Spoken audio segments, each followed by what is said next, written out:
goal number 32 for you not only ties the league in goals scored for number one position, it's also a franchise record. I've worked in the OHL this is actually my 10th year.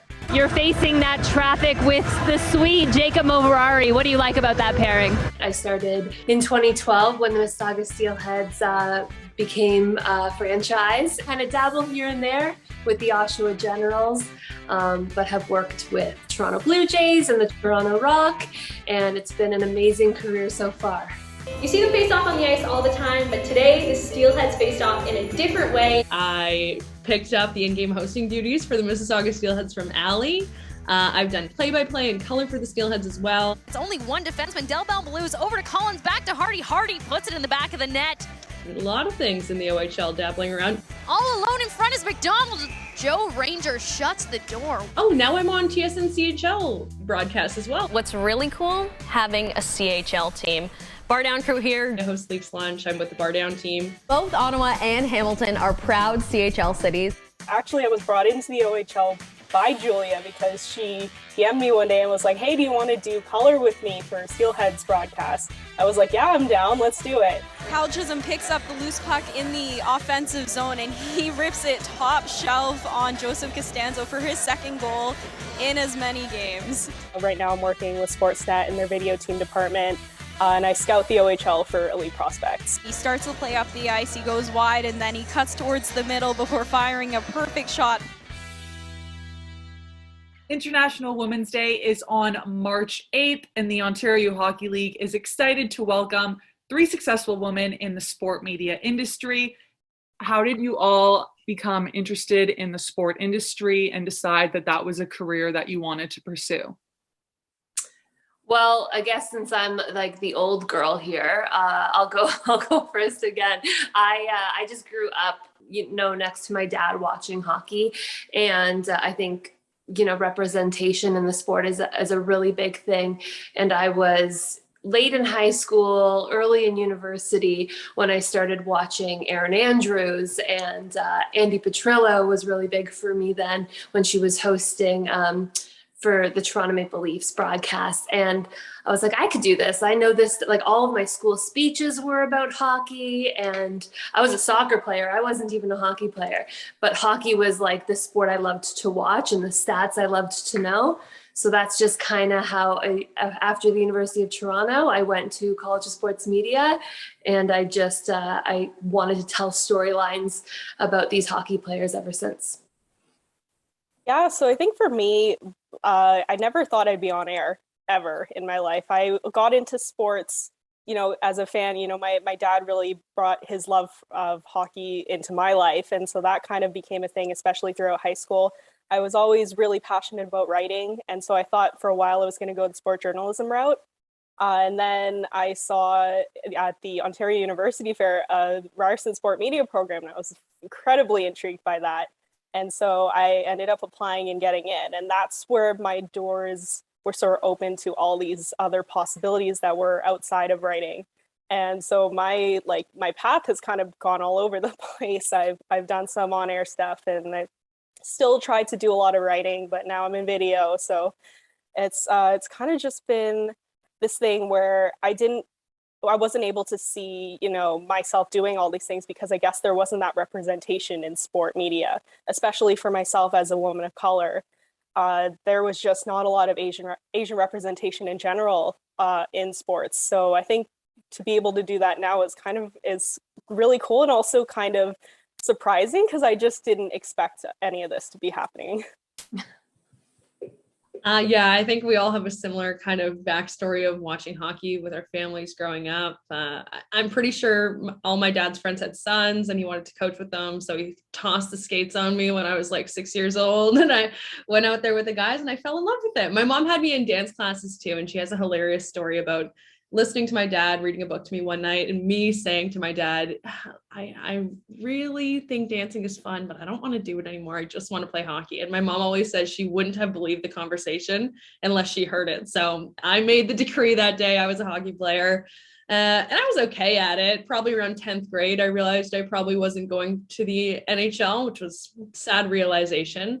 But I was always into doing speeches, public speaking. I'm a little bit of a theater nerd as well, which is like a little known fact. I like acting and singing and stuff like that. And sport broadcasting is kind of the one place where those two things married together really well. It was my mom that found the sport media program, I think in a Maclean's article or something, when they do their university features. And right away, I was really into the idea of it. So in 10th grade is really when I thought to myself, okay, that's what I want to do. I could really see myself doing that. And the sport media program was really good in terms of meeting people and being able to get my foot in the door. And I don't really know if I pictured the route that I've taken so far. I think it's hard to picture a route in sport media now with just how quickly things are changing, how jobs change, how the industry is changing and how the game is changing, especially in hockey. But it's been a really fun ride so far. You all have different paths to how you got involved with the OHL, but what geared you all towards the league? I think, being NHL fans, the OHL and the CHL in general is the top feeder, and it's the premier, class to prepare these young athletes to play at a professional level, whether that's at the NHL level or, OUA or overseas. I just think it prepares them really well, and you have a lot of great access and organic relationships being built within the league, especially when you get the privilege of staying with one team for so long. You can sit down with the head coach and GM. You can sit down with the head office. You can get to know the players as they come in as a rookie and when they leave as an OA.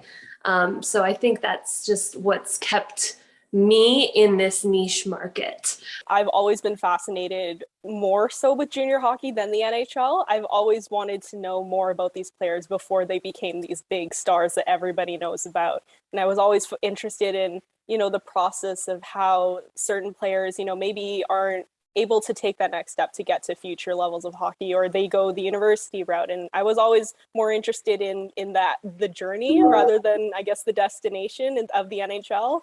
And so that's where I started really following junior hockey really closely. The World Juniors sort of sparked it. And then I was like, well, I want to follow these players, not just during the Christmas holidays. And so that's sort of, why I started following the CHL overall more closely. And obviously based out of Ontario, the OHL is the easiest form of access for me. So that's sort of how I got into it.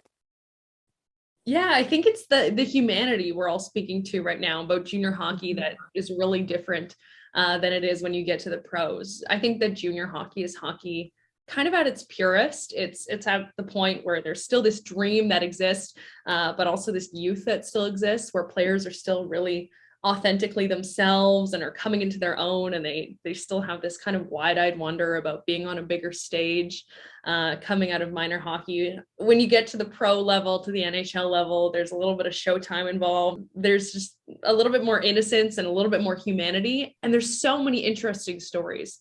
By the time players get to the NHL, you're familiar with them, you kind of know where they came from, you know all their junior stats, but these players are kind of like, I don't know, just stories waiting to be told. And there's a lot of great ones that come out of the OHL. I mentioned International Women's Day is March 8th. What is the significance of that date to you? I think, I did a couple of years ago a special with the OHL and with Rogers Sportsnet, where we sat down with some already really established names in the business.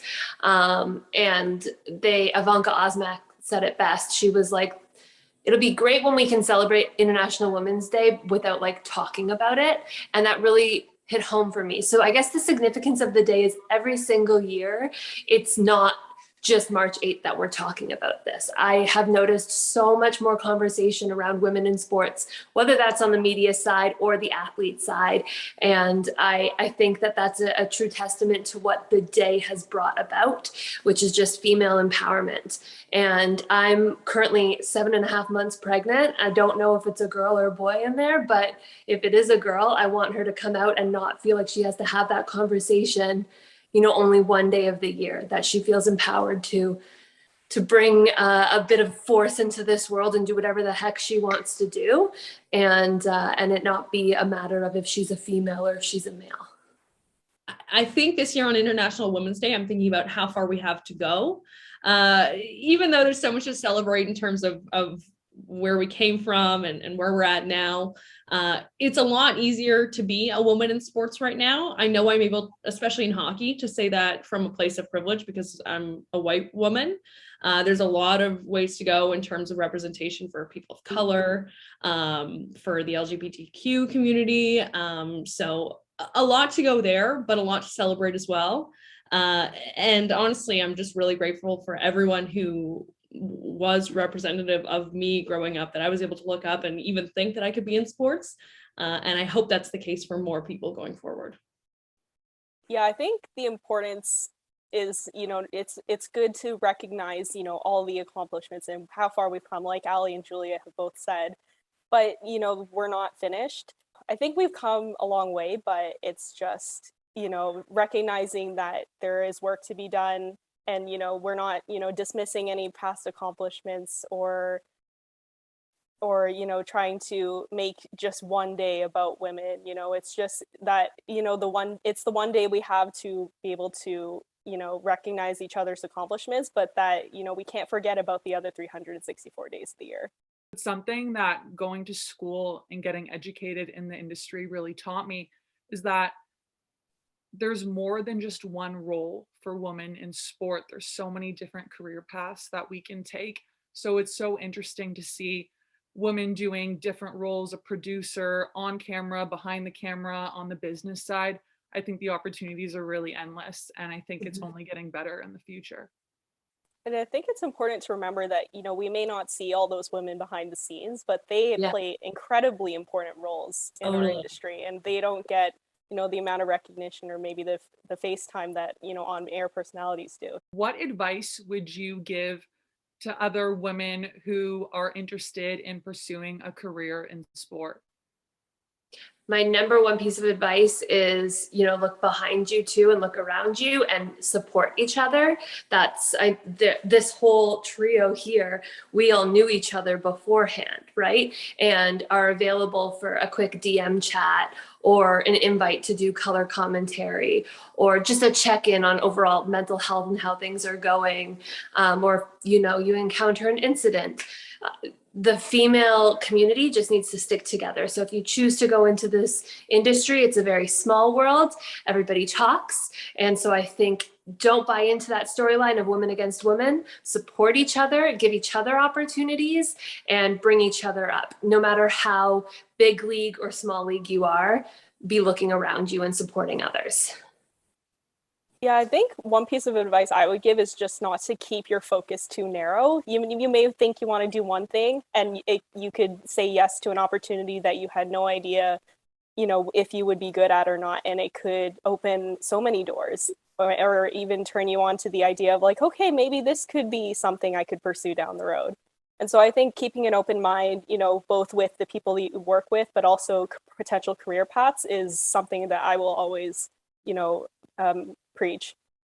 My first one is to always be yourself. When I was when I was first developing who I was as a broadcaster and who I was in the industry, and this is pretty specifically on-cam advice, but trying to be Andy Petrillo or trying to be Ivanka Osmak or trying to be Kate Burness, it'll never work. Just be yourself. And that's honestly the thing. Like I lean on being from Thunder Bay. If that works, anything could work, guys. Like seriously.